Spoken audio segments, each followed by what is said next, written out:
Hello guys, welcome to online learning platform of एविजन institute. मैं पवन वर्मा, आपका एप्टीट्यूड फैकल्टी। आपको जैसे पता है कि एसएससी सीजीएल 2023 की नोटिफिकेशन आ गई है और इसकी प्रीलिम्स की लगभग जुलाई की महीने की एग्जाम डेट आई हुई है। जुलाई में डेट अभी फाइनल नहीं हुई है, बट जुलाई के मंथ में होना है आपका एसएससी सीजीएल का पेपर, टीयर 1, उसके बाद टीयर 2। ठीक है, तो जो क्वांटिटेटिव एप्टीट्यूड का सेक्शन है उसमें जो भी सवाल आपसे पूछे जाते हैं, जैसे 25 क्वेश्चन पूछे जाते हैं, राइट। 25 क्वेश्चन आपसे वहां पे पूछे जाते हैं क्वांटिटेटिव एप्टीट्यूड में। क्यूए में 25 सवाल पूछे जाते हैं। तो इस 25 क्वेश्चन में आपकी दो कैटेगरी होती है। आपको पता है कि एसएससी तो सारे एडवांस मैथमेटिक्स और अरिथमेटिक दोनों मिलाकर लेता है। तो जो अभी दिसंबर में जो एग्जाम हुआ था, राइट, दिसंबर में जो अभी 2022 का एग्जाम हुआ था, उसके बेसिस पे मैं आपको एक बात बता रहा हूं कि आउट ऑफ 25 क्वेश्चन आपको, जैसे कि मैं एक अरिथमेटिक का बात करूं, अरिथमेटिक सेक्शन और एडवांस सेक्शन की अगर मैं बात करूं, तो टोटल 25 सवाल में से आपके लगभग 16 से 18 सवाल अरिथमेटिक से मिलते हैं। और फिर मैं इसमें बात करूं तो 9 या 7 और अप्रोक्सीमेटली ले रहा हूं। किसी एग्जाम में जैसे स्टार्टिंग के जो फेज के एग्जाम थे वो इजी थे, तो इजी थे कहने का मतलब उसमें अरिथमेटिक पार्ट ज्यादा मिलेगा। आप देखेंगे ना एनालाइज करके तो आपको ये पता चलेगा।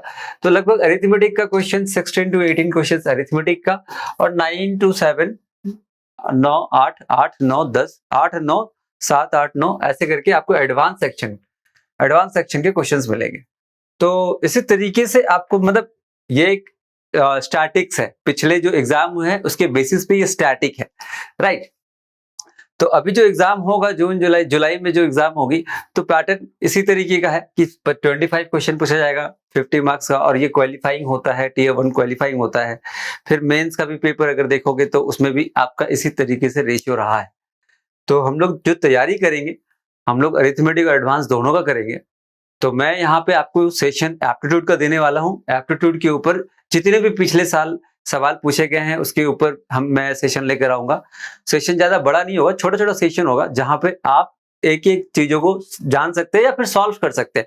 जो चीज आपको नहीं पता है वो आप जान सकते हैं कि कैसे हो रहा है, कैसे किया जा सकता है, राइट। तो उस तरीके की चीजों को हम लोग यहाँ पे डिस्कस करेंगे। तो आई होप कि आपको ये बड़ा मजा आने वाला है, और वीडियो को आराम से देखें। अगर आपको कोई सवाल आता है तो वीडियो को पॉज करके उस क्वेश्चन को सॉल्व कीजिए, ठीक है। और अगर नहीं आता है, डाउट है कि हाँ ये नहीं आता है, तो उसको फिर आराम से देखिए।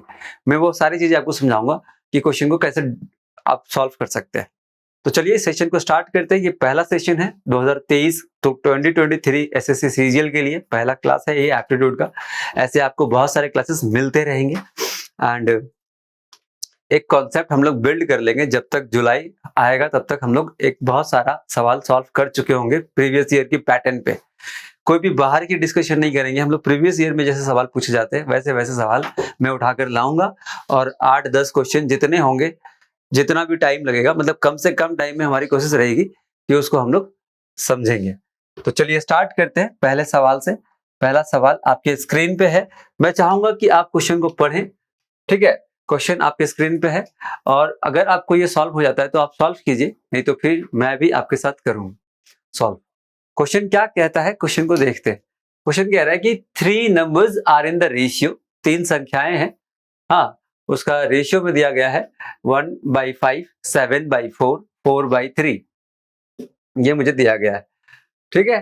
हाँ, if the sum of the first and third number is 644, यदि पहली और तीसरी संख्या का योग यानी कि एडिशन 644 है, then the value of the greatest number will be, सबसे बड़ी संख्या की वैल्यू क्या होगी, सबसे बड़ी उसका मान क्या होगा, तो आपको वो पता करना है। तो 3 रेशियोज दिया हुआ है, और तीनों रेशियो आप देखोगे तो आपको फ्रैक्शन में दिया गया है, राइट। तीनों रेशियो आपको फ्रैक्शन में दिया गया है। तो इसको हम लोग क्या करेंगे, किस तरीके से सॉल्व करेंगे, आपको आता है तो आप सॉल्व कर सकते हैं। तो मैं देख रहा हूं कि मेरे को 3 नंबर दिया गया है। एक दिया हुआ है 1/5, एक दिया गया है 7/4, और तीसरा दिया गया है 4/3।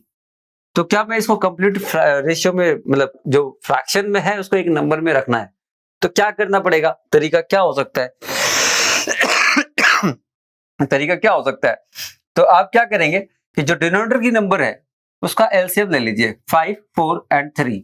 तो 5, 4, 3 का एलसीएम क्या हो जाएगा? 5 4 जा 20, 20 इंटू 3 इज 60। तो क्या करो, सबको 60 से मल्टीप्लाई कर दो, सबको 60 से मल्टीप्लाई कर दो और देखो क्या आता है। जब मैंने सबको 60 से मल्टीप्लाई किया तो ये कटा कितनी बार में? 12 टाइम्स में। ये कितना? 15 इंटू 7 दैट इज 105। ठीक है, ठीक है। उसको जब कैंसिल करते हैं तो ये आता है 20, 24 जा 80। तो तीन संख्या का रेशियो जो था वो हमें ऐसे मिल गया। जो 1/5, 7/4, 4/3 जो था वो इस तरीके से कन्वर्ट हो गया। अब हमें कह रहा है कि if the sum of the first and the third number, पहला नंबर ये है, तीसरा नंबर ये है, अब इन दोनों का सम कह रहा है। तो अभी देखो रेशियो निकाला कैसा गया होगा, सब में कुछ कॉमन निकाला गया होगा, सब में कुछ ऐसी नंबर होगी जो कॉमन निकाला गया होगा। तो मैं कहता हूं कि वो कॉमन नंबर क्या होगा, तो मैं कहता हूं x x x कॉमन होगा। तो हमने कहा, इसमें क्वेश्चन में कहा है कि पहली वाली नंबर और आखिरी वाली नंबर का जब हम एडिशन करते हैं 12 प्लस 80 इज 92x और इसका वैल्यू क्या बताया गया है? 644। तो क्या हम x की वैल्यू को निकाल सकते हैं? क्या हम x की वैल्यू को निकाल सकते हैं? बिल्कुल निकाल सकते हैं। आप क्या करना होगा, 644 बाई 92 डिवाइड कर दीजिए। तो ये देखिए, तो 100 से कितना कम है? 100 से 8 कम है और 700 से 56, तो 8 इंटू 7 56 होता है, राइट। तो कितनी बार में कट रही है? 7 टाइम्स में कट रही है, यानी कि x की वैल्यू जो आ गई वो 7 आ गई। x की वैल्यू जो आ गई वो 7 आ गई। तो मुझे पूछा गया है कि फाइंड द ग्रेटेस्ट वैल्यू, सबसे बड़ी संख्या की वैल्यू। तो इस रेशियो में देखो तो सबसे बड़ी संख्या कौन सी दिख रही है आपको? 105। तो 105 इंटू 7 करना है मुझे, 105 7 से मल्टीप्लाई करना है, 735 सबसे बड़ी संख्या हमारी हो जाएगी और यही हमारा आंसर हो जाएगा, 735। ऑप्शन बी हमारा आंसर हो जाएगा। तो ये क्वेश्चन को हमने ऐसे डील कर लिया। अब देखो ये चीजें आपको करनी फास्ट है, ये तो मैं समझा रहा हूँ आपको, आराम से समझा रहा हूँ, तो यही चीजें आपको फास्ट करनी है, ठीक है ना। तो ये हमारा पहला क्वेश्चन था जो हमने सॉल्व किया, राइट। हाँ, नंबर सिस्टम से बिलोंग करता है ये, और ये पिछले ईयर में, प्रीवियस ईयर में पूछा गया सवाल है, राइट। तो चलिए आते हैं और भी क्वेश्चंस देखते हैं, और भी क्वेश्चंस को देखेंगे, डील करेंगे कि कैसे कैसे सवाल हमारे पास आ रहे हैं। नेक्स्ट स्लाइड, नेक्स्ट क्वेश्चन आपके पास है। क्वेश्चन में क्या दिया गया है? यहाँ पे हिंदी में नहीं लिखा गया है, मैं बता दे रहा हूं आपको। लिखा गया है कि if x minus 1/x is equal to 5, यदि x माइनस 1/x 5 होता है and x is not equal to 0, x 0 के बराबर नहीं है, x 0 से बड़ी होगी, ठीक है, okay. Then what is the value of x cube minus 1/x cube plus 5 by x minus 1/x, तो इसका मान क्या होगा, right. You find the what is the value of, तो हमें बताना है कि इसकी वैल्यू क्या होने वाली है, ठीक है।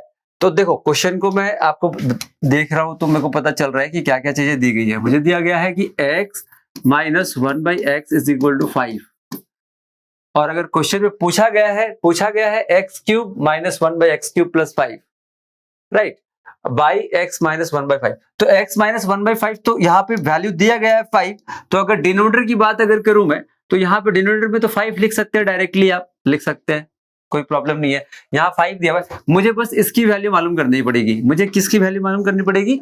x cube plus minus 1/x cube की वैल्यू मालूम करनी पड़ेगी। तो ये अलजेब्रा का सवाल है, अलजेब्रा में सबसे पहला पार्ट तो यही पढ़ाया जाता है। तो आप देखो कि अगर मुझे यहाँ पे आप याद करेंगे तो आपको पता होगा कि अगर मैं लिखता हूं कि x माइनस 1/x अगर k है और x cube minus 1/x cube निकालनी है, तो हम करते हैं k क्यूब प्लस 3k, बस ये इसकी वैल्यू हो जाएगी, x क्यूब की वैल्यू हो जाएगी। तो इसके अकॉर्डिंग अगर देखा जाए तो 5 का क्यूब करना पड़ेगा, तो 5 क्यूब प्लस 3 इंटू 5, 3 इंटू 5, तो 5 cube is 125, 125 plus 15 is equal to 140। अब x cube minus 1/x cube की वैल्यू मिली है 140, तो उस क्वेश्चन में हमें रखना है, उस वैल्यूज को पुट करना है। तो मैं वैल्यू को पुट करता हूं, मतलब यहाँ पे रख दूंगा मैं 140 प्लस 5 एंड डिवाइडेड बाई, समझ आई क्वेश्चन में जो पूछा गया था। अब ये सवाल पूछे जाते हैं एक्चुअल में, राइट। तो हम इस पे वैल्यू रख देते हैं। X cube minus 1 by X cube की वैल्यू हो गई 140।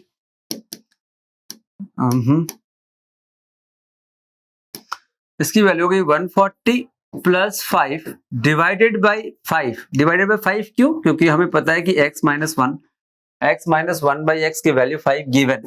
तो 145 बाई 5 कितना हो जाएगा देखो, तो ये हो जाएगा 2 टाइम्स एंड 9 टाइम्स 29 हमारा वैल्यू हो जाएगा। ऑप्शन डी हमारा आंसर हो जाएगा। ये अलजेब्रा का सवाल है, मतलब एडवांस मैथमेटिक्स के अंदर आ जाता है। पिछला सवाल जो था नंबर सिस्टम पे था, तो नंबर सिस्टम भी आप देखोगे अरिथमेटिक में आ जाएगा, राइट। तो इस तरीके से हमने ये कॉन्सेप्ट आपको मालूम होना चाहिए, तभी आप इस सवाल को सॉल्व कर पाओगे कि x माइनस 1 बाई एक्स की वैल्यू अगर k है तो x cube minus 1 by X cube की value k cube plus 3k होगी, ठीक है। अब ये कैसे होती है तो ये एक्सप्लेनेशन मैं नहीं कर रहा हूँ फिलहाल, क्योंकि ये पूरा डिटेल में आपको बताने जाऊंगा तो ठीक है अलग सा टाइम लगेगा। बट आपको ये पॉइंट अगर पता है तो आप आंसर निकाल सकते हो कि x cube minus 1 by X cube की वैल्यू क्या होने वाली है। तो इस तरीके से हमने सेकंड क्वेश्चन को भी डील किया, ठीक है। मैं आता हूं नेक्स्ट क्वेश्चन पे। नेक्स्ट क्वेश्चन हम देख रहे हैं, तो ये नेक्स्ट क्वेश्चन आपके स्क्रीन पे है। किसके ऊपर बेस्ड है? अरिथमेटिक का सवाल है। 2 trains are running on parallel track, मतलब स्पीड टाइम डिस्टेंस का क्वेश्चन है, प्रीवियस ईयर का क्वेश्चन है ये। तो क्या सवाल में बोला जा रहा है, पढ़ता हूं मैं एक बार, है ना। 2 ट्रेनें समांतर पटरियों पर एक ही दिशा में चली जा रही है, सेम डायरेक्शन में चला जा रहा है, राइट। हाँ, at the speed of 50 kmph and 40 kmph, मतलब 2 ट्रेन है, एक ट्रेन है, दोनों ट्रेन है, एक दो जो भी है, राइट। इसको आप अच्छे से ड्रॉ कर सकते हैं। एक की स्पीड दी गई है 50 किलोमीटर पर आवर, दूसरे की स्पीड दी गई है 40 किलोमीटर पर आवर, इस तरीके से दी गई है। Trains crossed each other in 3 minutes, train जो है एक दूसरे को क्रॉस करती है 3 मिनट में। मतलब मैं कहता हूं कि कौन सी ट्रेन किसको क्रॉस करेगी? जिसकी स्पीड ज्यादा होगी वो स्लो वाले को क्रॉस कर पाएगी, स्लो वाला फास्ट वाले ट्रेन को क्रॉस नहीं कर पाएगी। तो इसका मतलब ये है कि इसको सेलेक्ट कर सकता हूं मैं? हाँ कर सकता हूं मैं। अच्छा, मैं समझाने के लिए एक काम कर रहा हूं, यहाँ नहीं हो रहा है, चलो ठीक है कोई बात नहीं।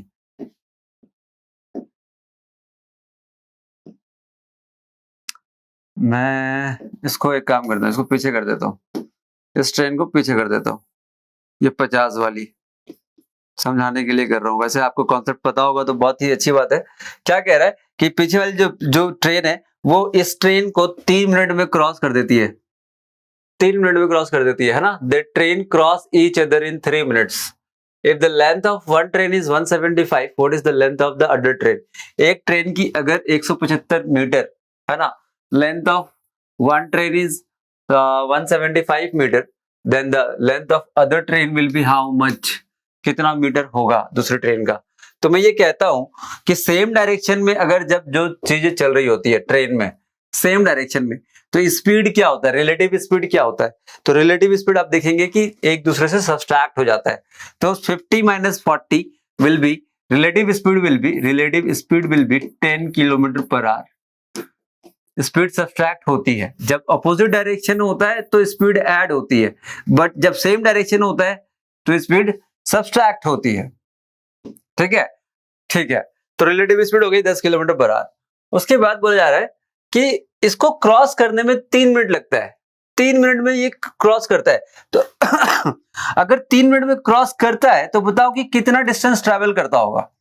तो मुझे पता है कि इस ट्रेन को कवर कर रहा है, मतलब इस पोजीशन से इस पोजीशन तक आ रहा है, तो कितनी डिस्टेंस को कवर करता होगा। तो मैं कहता हूं कि ट्रेन ए और बी जो भी है, ये ट्रेन ए अगर हो गया, ये ट्रेन बी अगर हो गया, तो ट्रेन और ए और बी दोनों की डिस्टेंस को कवर कर रहा है, मतलब इस जगह से इस जगह तक, है ना। अगर इधर से देखो तो इतना इसको कवर करना है, तभी जाके ये यहाँ पहुंच पाएगा। मतलब इस पोजीशन पे था और इस पोजीशन पे आना है तो अपनी ही लेंथ को पूरा क्रॉस करना पड़ेगा, प्लस ट्रेन ए की भी लेंथ को क्रॉस करना पड़ेगा, यानी कि टोटल डिस्टेंस कितना चलना पड़ेगा, ए प्लस बी।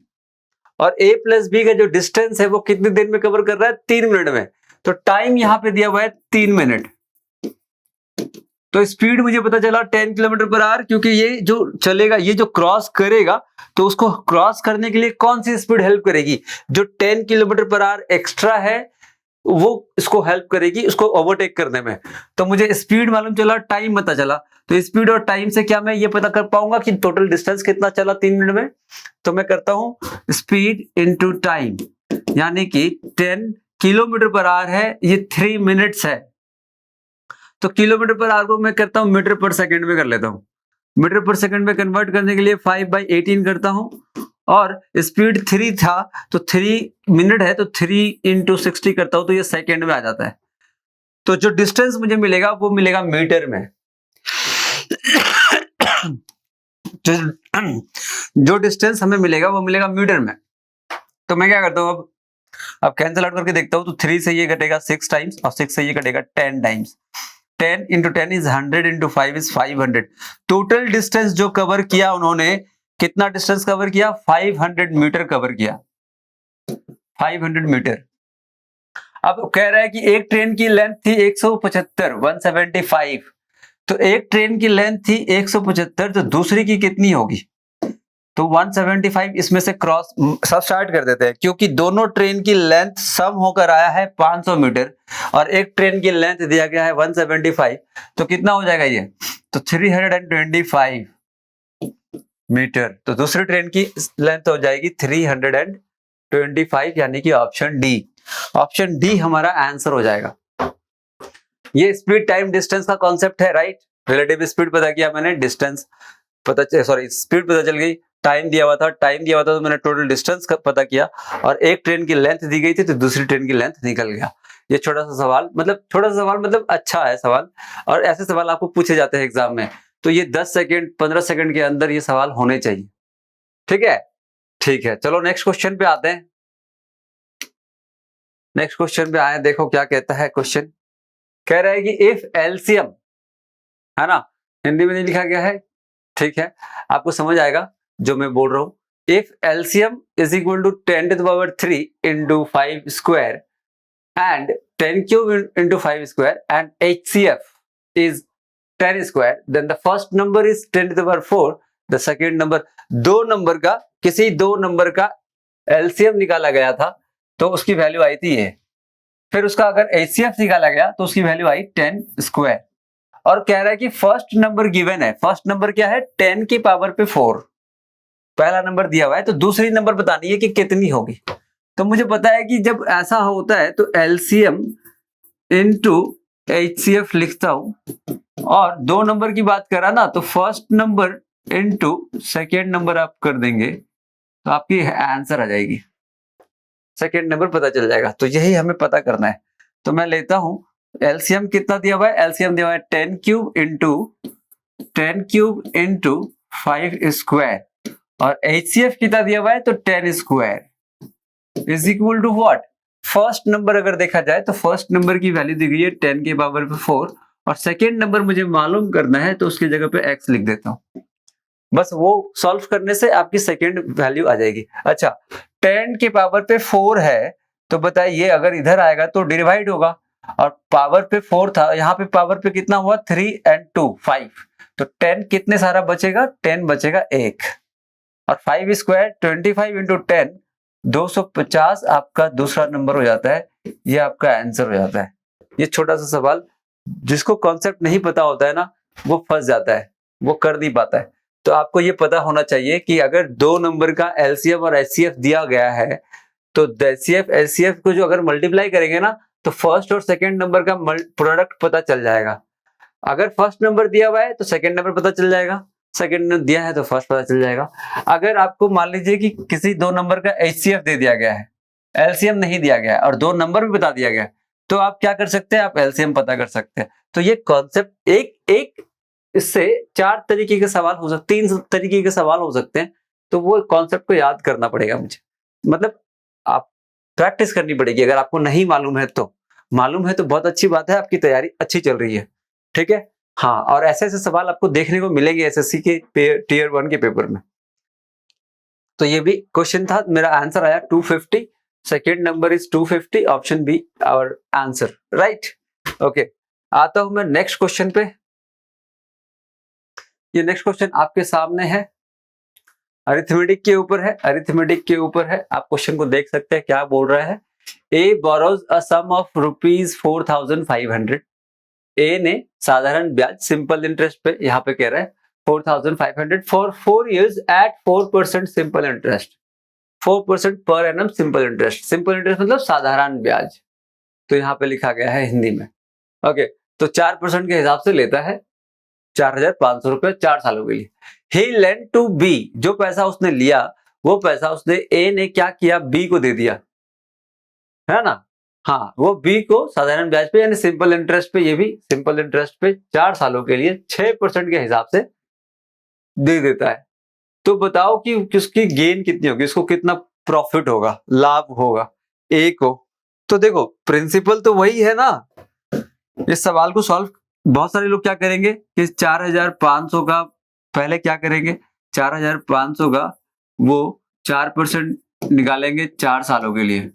उसके बाद क्या करेंगे, वो 4500 का 6% निकालेंगे 4 सालों के लिए, और जो इंटरेस्ट आएगा उसको सब्सट्रैक्ट कर देंगे आपस में। तो आप ऐसा ना करके आप ऐसा कर सकते हो कि मैं अगर रेट ऑफ इंटरेस्ट की, दोनों के दोनों सिंपल इंटरेस्ट है, राइट। दोनों के दोनों क्या है, सिंपल इंटरेस्ट है, कोई कंपाउंड इंटरेस्ट की तो बात करी नहीं गई है। तो मैं कहता हूं कि इसको जो लाभ होगा हर साल, उसका जो प्रॉफिट होगा वो 2% का होगा, नहीं होगा। उसको जो प्रॉफिट होगा वो हर साल 2% का होगा। तो 2% का हर साल होगा, तो मैं कहता हूं कि 2% इंटू, अच्छा 4500 का, अगर मैं 4500 का पहले मैं कहता हूं कि 2% निकाल सकता हूं, यहां निकाल सकता हूं, तो कितना आएगा 90 रुपए।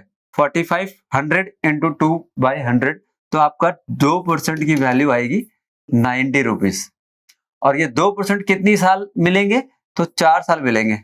तो इसको 4 टाइम्स कर दीजिए, आपका आंसर ऐसे ही डायरेक्ट आ जाएगा, 360 रुपए उसका प्रॉफिट होने वाला है। ये आपका आंसर हो गया 360। देखो अब इस सवाल में सिंपल इंटरेस्ट था तो हमने ऐसे कंसेप्ट लगा दिए, नहीं तो आप क्या करते, आप ये करते कि 4% निकालते हैं इसका, ठीक है। 4% निकालते तो 45 इंटू 4 दैट इज 180, 180 और 4 सालों के लिए है, तो 180 को 4 से मल्टीप्लाई करोगे तो 720 आएगा, ठीक है।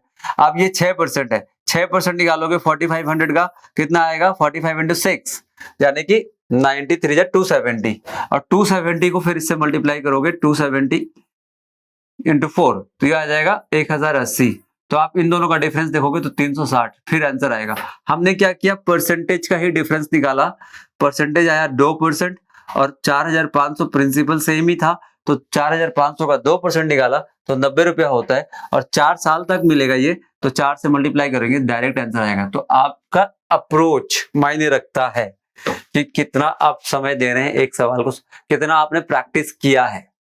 करने को लोग ऐसे ही करते हैं, ज्यादातर लोग ऐसे करेंगे, लेकिन मुझे स्मार्ट अप्रोच में जाना है, और मुझे जल्दी आंसर तक पहुंचना है। तो मेरा आंसर क्या होता है यहाँ पे, ऑप्शन बी हमारा आंसर हो जाएगा। आई होप कि आपको समझ आ रही होगी जो बातें कर रहा हूं मैं, बहुत ही छोटी छोटी बातें कर रहा हूँ, बहुत बेसिक से स्टार्ट कर रहा हूं मैं, मतलब हर पहला लेक्चर है हमारा एसएससी का क्वांटिटेटिव एप्टीट्यूड का, ठीक है ना। तो इस पे हम बेसिक से, मतलब बहुत ही छोटी छोटी बातें कर रहा हूँ जिससे आपको समझ आएगी। ऐसा कोई बात नहीं है कि आप समझ, आपने अगर पढ़ा है तो बिल्कुल समझ आएगी, नहीं पढ़ा है तो फिर प्रॉब्लम है। आपको बेसिक कॉन्सेप्ट पढ़ना पड़ेगा पहले, उसके बाद आपको इस सारे सवाल को डील करने में सुविधा होगी, मतलब आप कर पाओगे, जल्दी जल्दी कर पाओगे, ठीक है। चलो नेक्स्ट क्वेश्चन पे आता हूं। देखिए नेक्स्ट क्वेश्चन क्या कहता है, यहाँ पे एक अजीब लगा और एक सवाल मिल गया हमें। कह रहा है कि if a plus 8b is equal to 8 and ab is equal to 2, ab is equal to 2, right, okay, and where a is not equal to 0, मतलब मुझे दिया गया है क्वेश्चन में, अगर मैं आपसे कहूं, यहाँ पे दिया हुआ है a plus 8b, a plus 8b is equal to 8, उसके बाद दिया हुआ है ab की वैल्यू दी गई है 2, और हमें पूछा गया है कि a cube plus 512b cube, हमें पूछा गया है a cube plus 512b cube की वैल्यू बताइए आप। तो अगर आप सवाल को देखोगे कि जो पूछा गया है वो आपको क्या दिख रहा है, आपको दिख रहा होगा a क्यूब प्लस 8b का cube, a cube 8b cube, इस तरीके से है, यानी कि 8b यहाँ पे भी है, 8b वहां भी है। ठीक है, तो मैं एक फॉर्मूला लिख रहा हूं जिससे आप कनेक्ट कर पाओगे कि इसको कैसे सॉल्व करना है। मैं लिख रहा हूं कि a और b, a की वैल्यू क्या है, यहाँ पे a की वैल्यू है ये और b की वैल्यू क्या है ये। ठीक है ना, तो मैं a और b के अकॉर्डिंग फॉर्मूले को लिखता हूं कि मुझे दिया गया है a plus B whole cube, तो फॉर्मूला क्या होता है, a cube plus B cube plus 3 into A B, a plus B, ये फॉर्मूला होता है। b की वैल्यू क्या है 8b, a की वैल्यू a है। अब इसके अकॉर्डिंग मैं फॉर्मूले पे वैल्यूज रख देता हूं, तो यहाँ पे लिखा गया है a प्लस 8b का cube is equal to a है, b है 8b का क्यूब और 3 इंटू ए बी, यानी कि 3 इंटू a, अब b की वैल्यू है 8b और a प्लस b है, मतलब a प्लस 8b है। अब देखिए किसकी किसकी वैल्यू आप रख सकते हो, क्या क्या वैल्यू आपको मालूम है। तो मैं कह रहा हूं कि a प्लस 8b की वैल्यू मालूम है मुझे 8, तो मैं यहां रख देता हूं 8 क्यूब।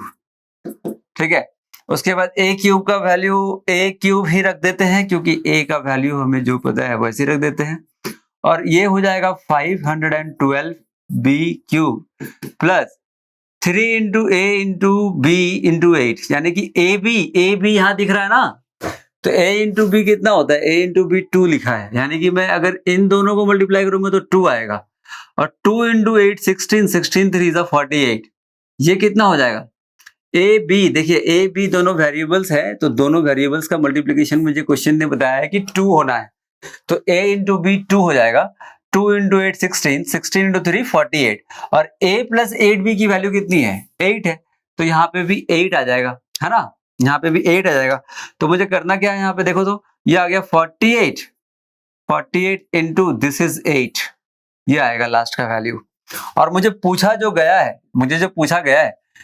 गया है a cube plus 512b cube, यानी कि इसकी वैल्यू पूछी गई है, तो इस वैल्यू को उठा के मैं इधर ले आता हूं, तो 512 ये हो जाएगा, 512, और इसको उठाकर जब इधर लाऊंगा तो माइनस होगा, कितना माइनस होगा 48 इंटू 8, 58 जा कितना 5 8 जा 40, 400 में 16 कम कर दीजिए आप, 384 माइनस कर दीजिए, तो इसका value a cube plus 512b cube ऐसा हो जाएगा। तो इसमें से ये माइनस कर दीजिए, मैं ये करता हूं 116 प्लस 12, 116 प्लस 12 से 16 प्लस 12 128, इसकी वैल्यू हो जाएगी